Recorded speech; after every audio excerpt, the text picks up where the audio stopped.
भंडारदऱ्याला आम्ही जात होतो ते गाडी स्लीप झाली, तर त्याच्या मागे पण वेगळा इतिहास आहे. तर तेव्हा ना वळणावर रेती टाकून ठेवलेली तिकडे. तुम्हाला सांगू का, तेव्हा ह्या कोरोनाच्या काळात लोकांना इतकी गरिबी आली होती की रस्त्यात गाड्या लुटल्या जात होत्या. हे आपल्यापर्यंत नाही आलं ना.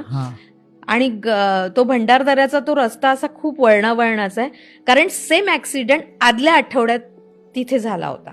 सेम ऍक्सिडेंट, फक्त त्या ऍक्सिडेंटमध्ये 4 जण बेशुद्ध होते, त्यामुळे त्यांची घड्याळं पाकिटच चोरून नेली.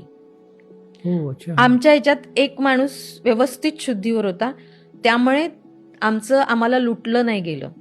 मग ॲम्ब्युलन्स आली, मग आम्ही ॲडमिट झालो. आम्ही दुसऱ्या-तिसऱ्या दिवशी आमची ऑपरेशन झाली, आम्ही बरे झालो.